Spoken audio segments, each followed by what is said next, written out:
पूज्य संत शिरोमणि आचार्य श्री 108 विद्यासागर जी महाराज के परम प्रभावक शिष्य अरहम योग प्रणेता परम पूज्य मुनि श्री 108 प्रणम्य सागर जी महाराज एवं परम पूज्य मुनि श्री 108 चंद्र सागर जी महाराज के मंगल आशीष से अरहम जीव दया भारत संस्कारित और मजबूत जैन समाज के निर्माण हेतु आर्थिक रूप से असमर्थ एवं कठिन परिस्थितियों का सामना कर रहे परिवारों के लिए कर रहा है अद्वितीय सेवा कार्य। आप सभी साधर्मी बंधुओं से अनुरोध है कि आप भी गौ ग्रास औषधि निधि कोष, बेटा बेटी शिक्षा निधि कोष, बेटा बेटी चिकित्सा निधि कोष, व्रती ब्रह्मचारी भैया दीदी निधि कोष, अपना आहार योजना और रोजी रोटी निधि कोष में 2500 रूपए प्रति माह या 1000 रूपए प्रति माह के साथ जुड़कर जीव दया और साधर्मी सेवा के इस पुनीत कार्य में अवश्य सहयोग करें। दान राशि नीचे दिए गए बैंक डिटेल्स में भेजकर रसीद के लिए 9717857614 पर अवश्य सूचित करें। अकाउंट नेम ओम अरहम सोशल वेलफेयर फाउंडेशन। संपर्क सूत्र 9717857614, 8586984787, 9810843757, 9810436940।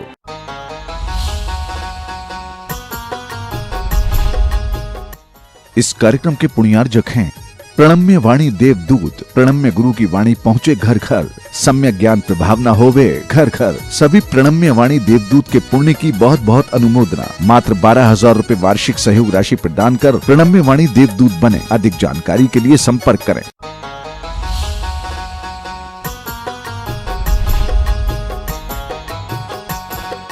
संत शिरोमणि आचार्य गुरुवर श्री विद्यासागर जी महाराज की जय।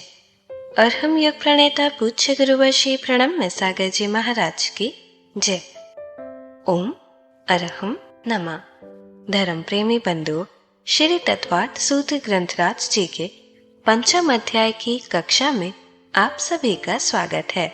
सूत्र ग्रंथराज जी के अध्याय 1 और अध्याय 2 की मौखिक सूत्र पाठन परीक्षा के पुरस्कार पुण्यार्जक हैं श्री विकास जैन विभा जैन गुरुभक्त परिवार सूर्यनगर गाजियाबाद। आपके पुण्य की बहुत बहुत अनुमोदना। यदि आप भी अपने में अनूठी इस परीक्षा के पुरस्कारों के पुण्यार्जक बनकर अतिशय पुण्य प्राप्त करना चाहते हैं तो हमें संपर्क कीजिए टीम अरहम 9810436940 पर। चलिए हर घर के गुरुकुल में मुनिश्री के सपने को साकार करते हैं। आज हम अध्याय 3 और 4 के सूत्रों का पाठन करेंगे। मोक्ष मार्गस्य नेतारं भेत्तारं कर्म भूव्रतां ज्ञातारं विश्वतत्त्वानां वन्दे तद्गुणलब्धये। रत्न शर्करा बालुका पंक धूम तमो महातमः प्रभा भूमयो घनाम्बु वाताकाश प्रतिष्ठाः सप्ताधोधः तासु 30 पंचविंशति पंचदश दस्त्री पंचोनैक नरक शत सहस्राणि पंचचैव यथाक्रमम् नारका नित्या शुभतरलेश्या परिणाम देह वेदना विक्रियाः परस्परोदीरित दुःखाः संक्लिष्टासुरोदीरित दुःखाश्च प्राक् चतुर्थ्याः तेष्वेक्त्री सप्तदश सप्तदश द्वाविंशति त्रयस्त्रिंशत् सागरोपमा सत्त्वानां परा स्थितिः जम्बूद्वीप लवणोदादयः शुभ नामानो द्वीप समुद्राः द्विर्द्विर्विष्कम्बाः पूर्व पूर्व परिक्षेपिणो वलयाकृतयः तन्मध्ये मेरूनाभिर्वृत्तो योजन शतसहस्र विष्कम्भो जम्बूद्वीपः भरत हैमवत हरिविदेह रम्यक हैरण्यवतैरावत वर्षाः क्षेत्राणि तद्विभाजिनः पूर्वापरायता हिमवन् महाहिमवन् निषद नील रुक्मी शिखरिणो वर्षधर पर्वताः हेमार्जुन तपनीय वैडूर्य रजत हेममयाः मणिविचित्र पार्श्वा उपरि मूले च तुल्य विस्ताराः पद्म महापद्म तिगिंच केशरी महापुंडरीक पुंडरीका हृदास्तेषामुपरि प्रथमो योजन सहस्रायामस्तदर्ध विष्कम्भो हृदः 10 योजनावगाः तन्मध्ये योजनं पुष्करम् तद्द्विगुण द्विगुणाः हृदाः पुष्कराणि च तन्निवासिन्यो दिव्यः श्रीरी धृतिकीर्ति बुद्धि लक्ष्म्यः पल्योपमस्थितयः ससामानिक परिषत्काः गंगा सिंधु रोहित रोहिताश्या हरिद्धरी कांता सीता सीतोदा नारी नरकांता सुवर्ण रूप्यकूला रक्ता रक्तोदाह सरितस्तन्मध्यगाः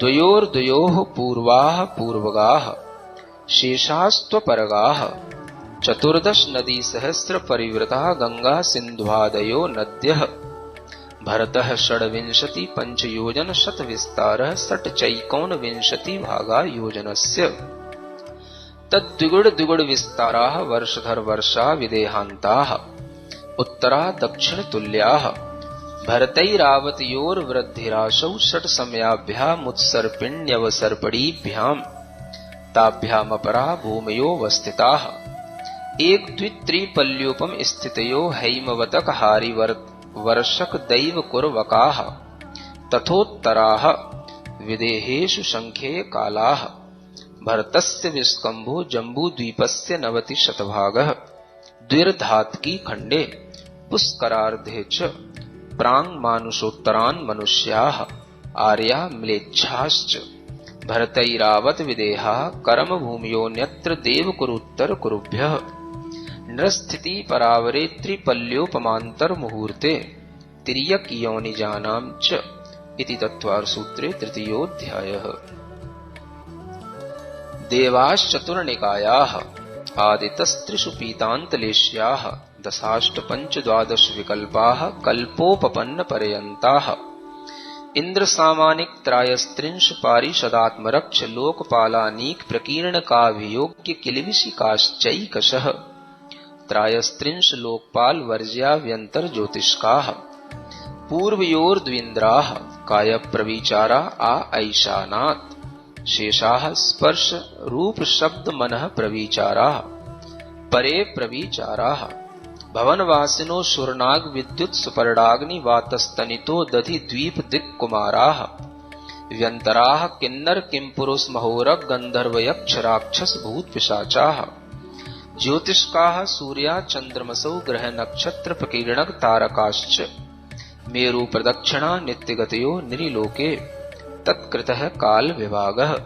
बहिरवस्थिताः वैमानिकाः कल्पोपपन्नाः कल्पातीताश्च उपरि उपरि सौधर्मैशान सानत्कुमार माहेन्द्र ब्रह्म ब्रह्मोत्तर लांतव कापिष्ठ शुक्र महाशुक्र शतार सहस्रारेश्वानत प्राणतयो रारणा च्युतयोर नवसु ग्रैवेयकेषु विजय वैजयंत जयंता पराजितेषु सर्वार्थ सिद्धौ च स्थिति प्रभाव सुख दितिलेश्या विशुद्धीन्द्रियावधि विषयतोधिकाः गति शरीर परिग्रहावि मानतो हीनाः पीत पद्म शुक्ललेश्या द्वित्री शेषेषु प्राग्रैवेय केभ्यः कल्पाः ब्रह्मलोकालया लौकान्तिकाः सारस्वतादित्यवन्नरुण गर्दतोय तुषिताव्या बाधारिष्टाश्च विजयादिषु द्विचरमाः औपपादिक मनुष्येभ्यः शेषास्तिर्यक योनयः स्थितिरसुर नाग सुपर्ण द्वीप शेषाणां सागरोपम त्रिपल्योपमार्धहीन मिताः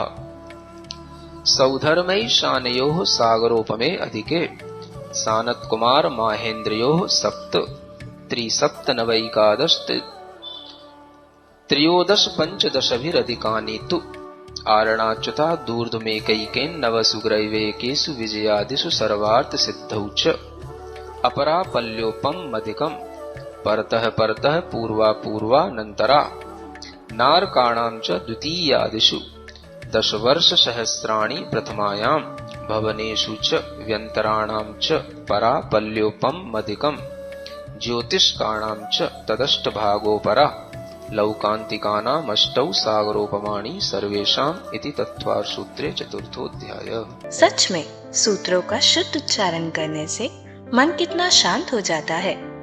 आज की कक्षा की क्विक रिवीजन करने से पहले हम समझते हैं कि क्या 6 द्रव्यों संबंधी हमारे मन की सभी भ्रांतियां दूर हो रही हैं?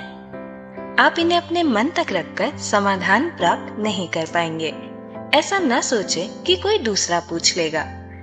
ना ही अपने पर डाउट करें कि ये सवाल पूछने लायक है या नहीं। यदि आपने भी मन में डर या भ्रांति के कारण अपनी शंकाओं को सीमित कर रखा है तो तुरंत ही बड़े आसान तरीके से अपने सवाल को मुनिश्री तक पहुंचाएं। QR कोड स्कैन करें या विजिट करें go.arham.yoga/ttv शंका। ध्यान रखें, कोई भी सवाल छोटा या बड़ा नहीं होता। आपके सवाल से बहुत लोगों का ज्ञान बढ़ सकता है, तो निसंकोच होकर सवाल पूछिए। चलिए आज की क्विक रिवीजन की तरफ चलते हैं। हमने जाना कि द्रव्य की सत्ता उत्पाद, व्यय और द्रव्य के माध्यम से बनती है। द्रव्य के स्वभाव का कभी व्यय नहीं होता, इसीलिए द्रव्य नित्य रहता है। लेकिन उसमें उत्पाद व्यय निरंतर होता है, जिससे उसमें अनित्यता आती है। द्रव्य नित्य है और अनित्य भी, वह बदलता भी है और नहीं भी। ये बातें परस्पर में विरोधी हैं। सूत्र 32 में आचार्य महाराज ने इन विरोधी बातों की सिद्धि की है। द्रव्य में हमेशा विरोधी धर्म रहा करते हैं। इसमें अस्तित्व के साथ नास्तित्व धर्म भी रहता है। अस्तित्व गुण के कारण वह स्व अस्तित्व में रहता है और नास्तित्व गुण के कारण वह पर अस्तित्व रूप में नहीं रहता है। नास्ति धर्म नेगेटिव रूप है कि द्रव्य पर रूप नहीं है। उदाहरण के लिए, अस्थि धर्म के कारण पेंसिल का स्व अस्तित्व स्वद्रव्य, स्वक्षेत्र, स्वकाल और स्वभाव में है। नास्ति धर्म के कारण वह कागज, लोहा आदि नहीं है। नास्ति धर्म के अभाव में लकड़ी ही लोहे के रूप में हो जाएगी। वे सब द्रव्य एक दूसरे से मिल जाएंगे और किसी का अपना अस्तित्व नहीं रहेगा। हम द्रव्य की उत्पाद व्यय हो रही पर्याय को नए रूप में देखते हैं और इस कारण द्रव्य भी पूरा का पूरा नया हो जाता है।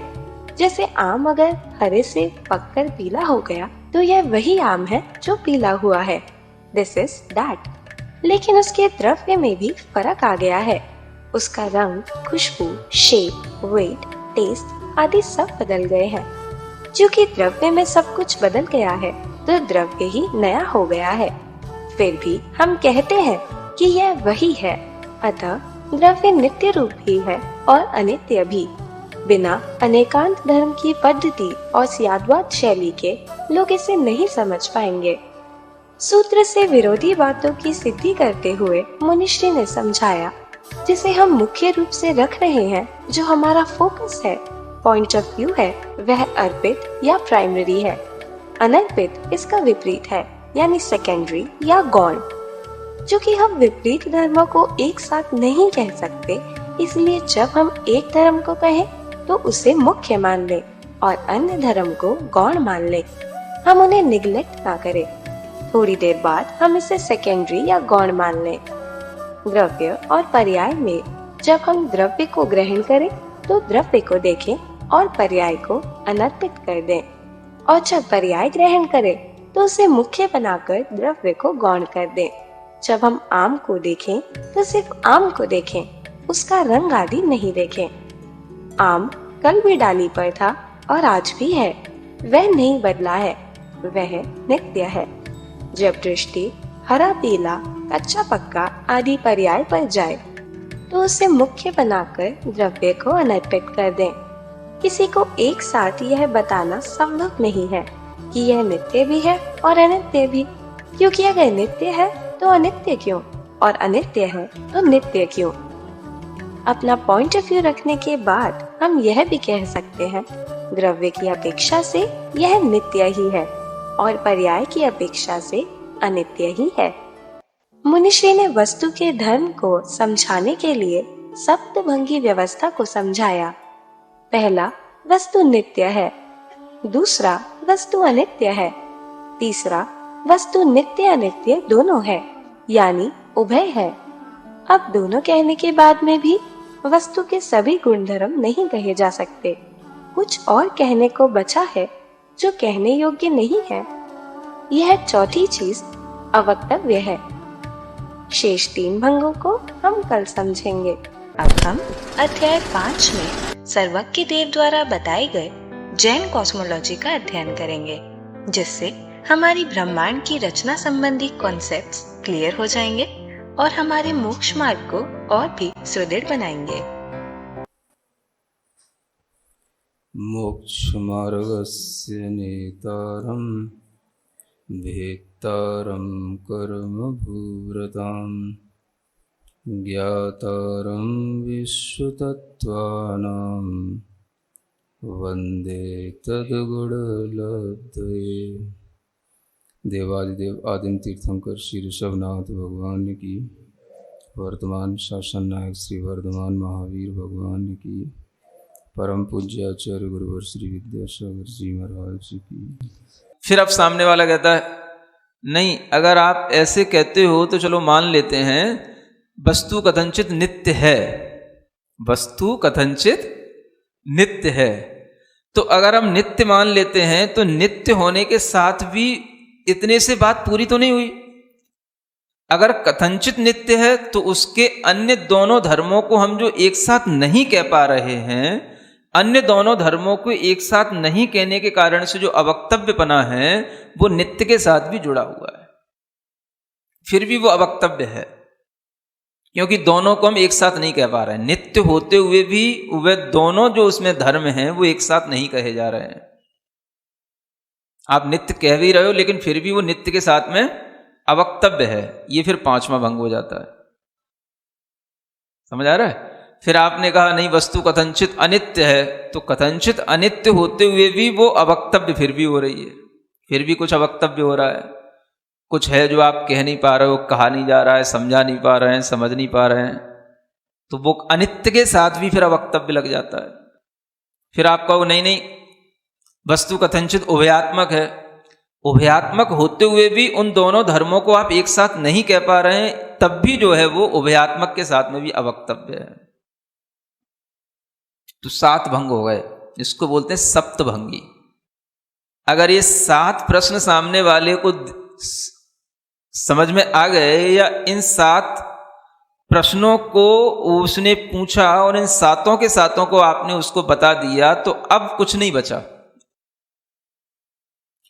जिस नित्य या अनित्य धर्म की अपेक्षा से वो समझना चाह रहा था, तो उसको समझाने के लिए ये 7 भंग आ जाते हैं। 7 टाइप्स के ये जो है कॉम्बिनेशन बन जाते हैं, इन्हीं के माध्यम से वह सप्तभंग कहलाते हैं। इसी को सप्तभंगी व्यवस्था कहते हैं। स्यादवाद की व्यवस्था सप्तभंगी व्यवस्था के साथ चलती है। माने कि सामने वाले के प्रश्न 7 प्रकार से हो सकते हैं, किसी एक जो उसकी प्रॉपर्टी है उसके ऊपर 7 प्रकार के प्रश्न हो सकते हैं।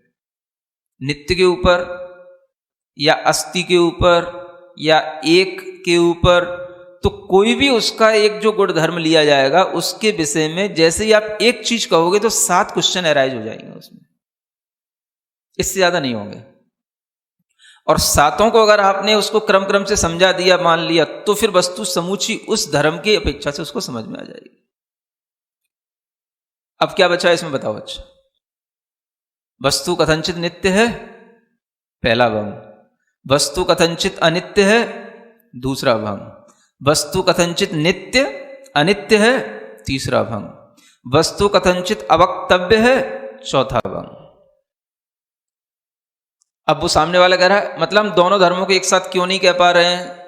दोनों धर्मों को एक साथ नहीं कहा जा सकता, इसलिए वो अवक्तव्य है। ये भी हमने मान लिया है, ये भी तू सीख ले, ठीक है ना। माने उसके दिमाग में अब कोई क्वेश्चन नहीं बचेगा। अब 4 के अलावा फिर इसको कॉम्बिनेशन के साथ किया जाता है। वस्तु कथनचित नित्य अवक्तव्य है, ये 5वां। नित्य होते हुए भी वो अवक्तव्य। वस्तु कथनचित अनित्य होने के साथ साथ अवक्तव्य है, ये 6वां। और 7वां वस्तु कथनचित नित्य अनित्य अवक्तव्य है, ये 7वां। अब कुछ नहीं बचा। मतलब एक धर्म एक गुण को कहने के लिए अगर हम चलते हैं तो उसमें दूसरा उसका विरोधी धर्म आ ही जाएगा, और उसके साथ जो प्रश्न बनेंगे वो 7 बनेंगे, इसके अलावा कोई प्रश्न नहीं बनेंगे। और इन 7 प्रश्नों का उत्तर देने के लिए हमारे पास में विवक्षा है। इसको क्या बोलते हैं? विवक्षा। विवक्षा माने वक्तुम इच्छा विवक्षा। जो कहने के लिए जो हमारे पास इच्छा है या वक्ता की जो इच्छा है उसका नाम विवक्षा है। तो जो भी हम सामने वाले को समझाते हैं उसमें हमें अपनी इच्छा बतानी पड़ती है कि हम किस इच्छा से तुम्हें क्या समझा रहे हैं। हमारी इच्छा वस्तु को नित्य बताने की है तो हम वस्तु को नित्य ही बताएंगे। तद भावाव्ययम नित्यम, तद भावाव्ययम नित्यम, तद भावाव्ययम नित्यम। हम यही कहते रहेंगे, उस भाव का कभी व्यय नहीं होता, उस भाव का कभी व्यय नहीं होता। क्योंकि मैं क्या बताना चाह रहा हूँ, वस्तु को नित्य सिद्ध करना चाह रहा हूँ। तो मैं अलग अलग टाइम पर, अलग अलग स्पेस में, अलग अलग क्वालिटी के साथ में, अलग अलग उसकी मोड्स के साथ में भी वस्तु तरह तरह से चेंज कर रही है, लेकिन फिर भी हम कहेंगे ये वही है, ये वही है, ये वही है, नित्य है। तद्भावाभ्याम नित्य, क्योंकि ये मेरी विवक्षा है। मैं क्या कहना चाह रहा हूं, मैं वस्तु को नित्य कहना चाह रहा हूं, तो इसको बोलते विवक्षा। समझ रहे हैं ना? तो ये वक्ता की इच्छा पर होता है, वक्ता किसको क्या सिद्ध करना चाह रहा है। लेकिन वक्ता ऐसा नहीं होना चाहिए कि उसे कुछ भी सिद्ध करने का भाव आ जाए और वह कुछ भी सिद्ध कर दे। वक्ता के अंदर इतना ज्ञान स्वयं में होना चाहिए कि उसे वस्तु के सभी गुण धर्मों का भी ज्ञान हो और उसे स्याद्वाद का ज्ञान हो। तब वह अपनी विवक्षा नहीं भी बताता है तो भी वो जानता है मैं इस विवक्षा से बता रहा हूं। कोई कंफ्यूज होता है, पूछता है तो उसको बोल देता है, नहीं तो वो अपनी विवक्षा से उसको बताता रहता है। ये नित्य है। इसी तरीके से अनित्य की बात है। अब जब अनित्य की बात आएगी तो हर समय वस्तु अनित्य है, हर समय चेंज हो रही है, हर समय उसमें रूपांतरण हो रहा है, हर समय उसमें नया हो रहा है, हर समय उसमें पर्याय निकल रही है, हर समय उसमें उत्पाद हो रहा है, हर समय उसमें व्यय हो रहा है। तो ये क्या कहना जा रहा है, हर समय क्या, तो ये अनित्य बताने जा रहा है। तो ये वक्ता की विवक्षा है। वो क्या कह रहा है, अनित्य अनित्य अनित्य अनित्य, अनिच्चम अनिच्चम अनिच्चम। जो बौद्ध धर्म है वो वस्तु के केवल इसी एक पहलू को मानता है। सुन रहे? जो बौद्ध धर्म है वो वस्तु को क्या मानता है, सर्वथा अनित्य मानता है। हर वस्तु क्या है, अनिच्चम है ना। उनके यहां भी प्राकृत चलती है, तो प्राकृत में अनित्य को अनिच्च बोलते हैं। समझ आ रहा? तो कभी आप देखना, जो विपश्यना वगैरह के जो ध्यान कराने वाले होते हैं, ये वो उसकी फीलिंग देते हैं, है ना, अनिच्चम अनिच्चम अनिच्चम। तो ये अपना धर्म उसमें डालते हैं। क्या वस्तु क्या हमेशा अनित्य है, अनित्य है, अनित्य है, बस। उन्हें नित्य नहीं दिखती कुछ भी चीज। मतलब उनका एकांत सिद्धांत है, इसलिए उनको एकांतवादी कहा जाता है। वस्तु क्या है, नित्य है। जगत में जो कुछ है नित्य है। विचार क्या है, अनित्य है। जगत में जो कुछ भी है अनित्य है, सब अनित्य है। विचार क्या है, अनित्य है। मन क्या है, अनित्य है। शरीर क्या है, अनित्य है। तो बस अनित्य अनित्य है। नित्य क्या है, कुछ नहीं है। मोक्ष भी नित्य नहीं है, संसार भी नित्य कुछ नहीं। संसार में जो कुछ है सब अनित्य। तो ये एकांतवादी कहलाते हैं, ये एकांत धारणा है। अब इनसे कहो कि जो तुम कल थे वही तुम आज हो के नहीं, समझ आ रहा है? तो ये कहेंगे ये आपकी बुद्धि का भ्रम है। समझाने के तरीके होते हैं सबके पास में, है ना। जो कल तुम थे वही तो तुम आज हो, तो अनित्य है, तो फिर कल वाला तो चला गया, आज नया कहां से आ गया? तो कहेंगे ये तुम्हारी बुद्धि का भ्रम है, जो तुम कल को आज से जोड़ रहे हो। वस्तुतः तो जो रियलिस्टिक जो नेचर है वो तो अनित्य है, अनित्य है। तो हर फिलॉसफी में अपनी चीजों को संभालने के सब गणित होते हैं। समझ आ रहा है? तो संभालते जरूर हैं, लेकिन वो गणित बैठता नहीं है। तो यहां जो जैन आचार्य कहते हैं जिस तरह वस्तु नित्य है, उसी तरह दूसरी विवक्षा से वस्तु अनित्य है। वस्तु में दोनों ही धर्म हैं, एकांत नहीं है। और अन्य लोग उसको एकांत मान लेते हैं।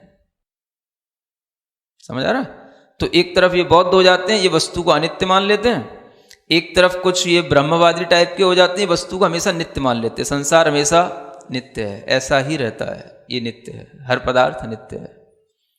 तो जो नित्य कथनचित और कथनचित अनित्य, ये धारणा केवल जैनों की है।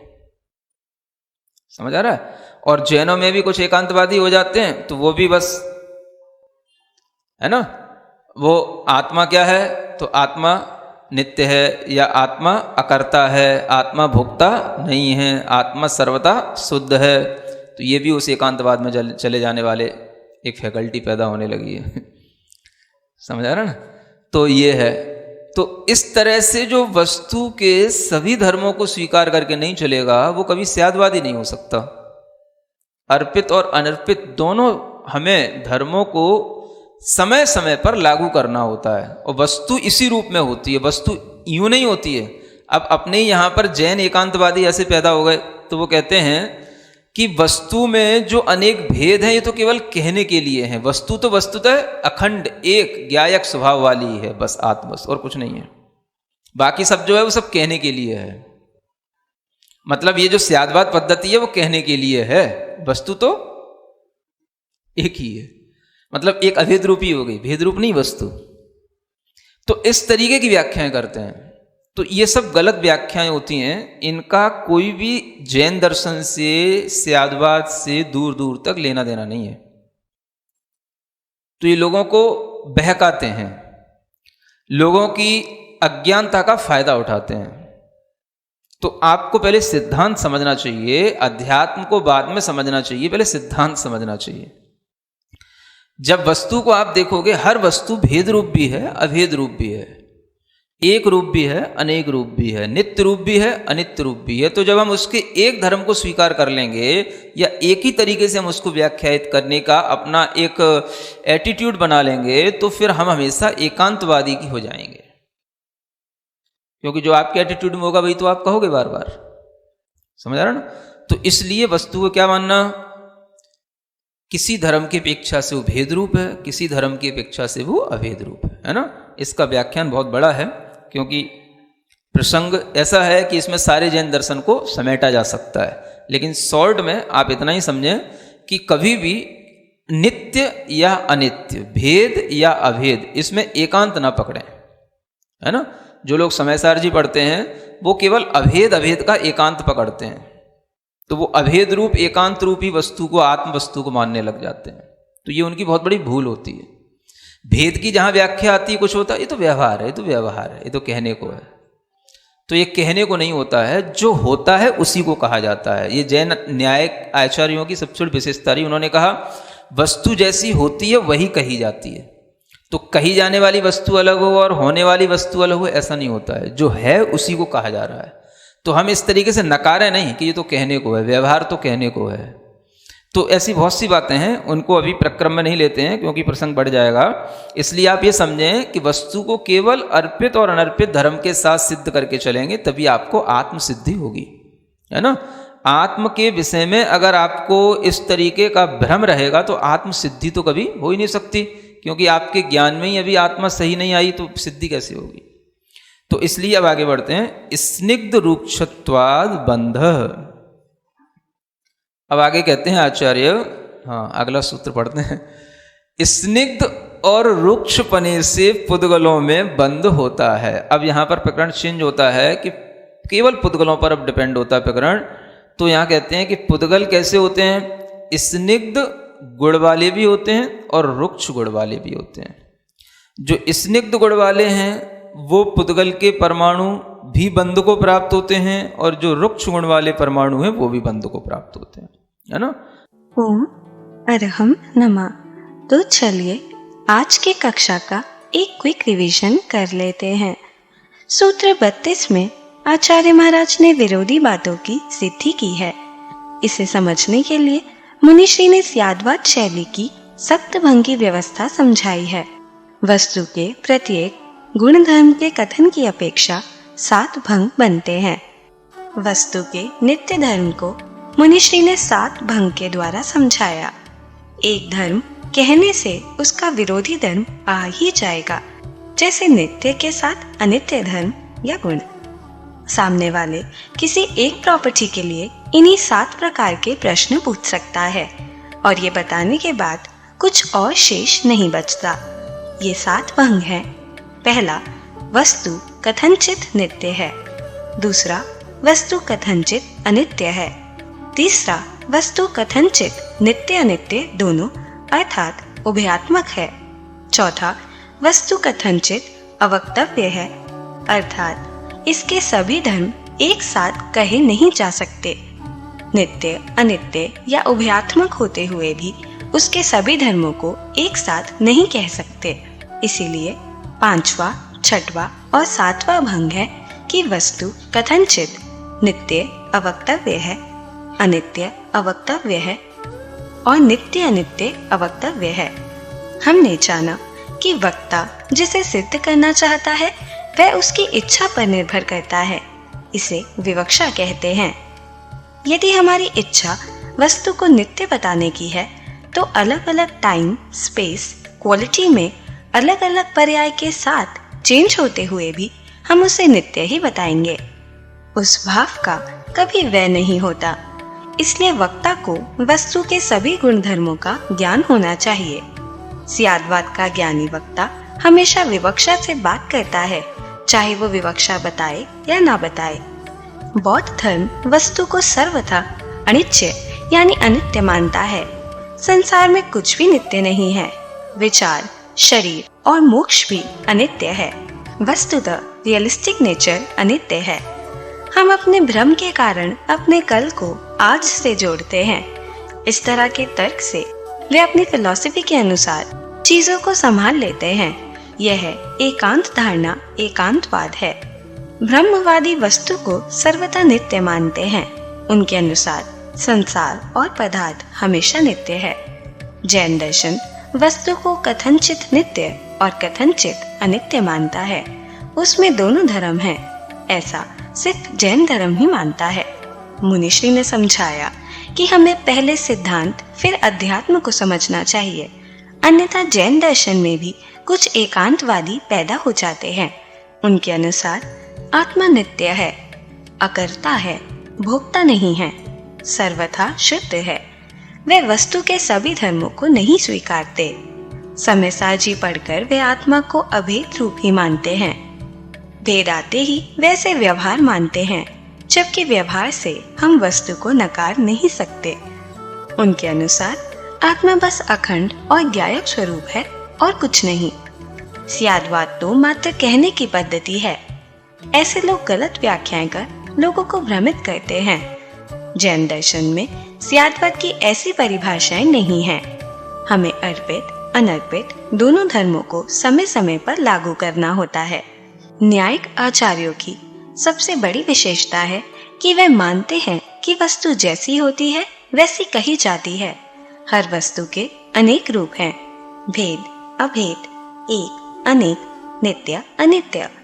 किसी धर्म की अपेक्षा से वो भेद रूप है और किसी अन्य धर्म की अपेक्षा अभेद। यदि हम एक ही धर्म स्वीकार करेंगे तो हम एकांतवादी हो जाएंगे।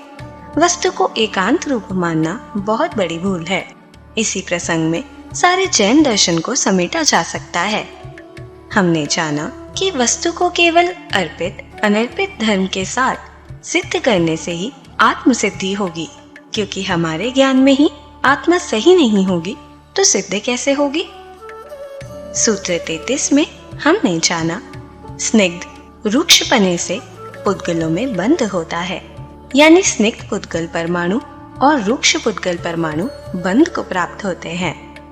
तो चलिए अब हम सभी जिणवाणी स्तुति करेंगे और तत्पश्चात समय होगा आज के सवाल का।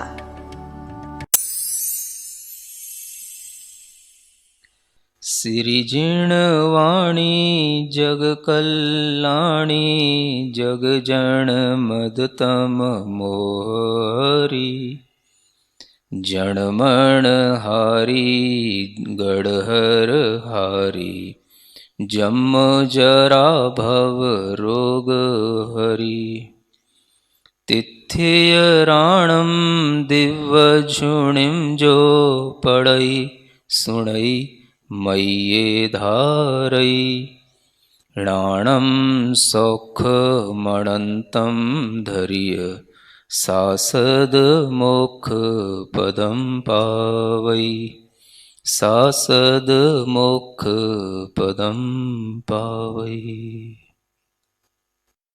अब समय है आज के प्रतियोगिता प्रश्न में भाग लेकर आकर्षक पुरस्कार जीतने का।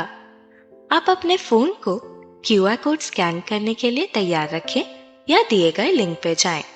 आप अपना उत्तर चुनकर हमें कल शाम 5 बजे तक भेज सकते हैं। 3 भाग्यशाली विजेताओं को मिलेंगे आकर्षक पुरस्कार। विजेताओं का नाम इसी कार्यक्रम में हर रविवार को घोषित किया जाएगा। साथ ही सभी प्रश्नों के सही उत्तर भी बताए जाएंगे। आज का सवाल है, सप्तभंगी व्यवस्था में पांचवा भंग कौन सा है? नित्य, नित्य अनित्य, नित्य अवक्तव्य, अवक्तव्य। अध्याय 5 की कक्षा 40 के आज के सवाल का सही उत्तर है अनर्पित। अगर आप किसी कारणवश कोड को स्कैन ना कर पाए हों तो आप क्लास की वेबसाइट पर जाकर भी उन्हें अटेम्प्ट कर सकते हैं। इस लिंक पर जाएं या QR कोड को स्कैन करें।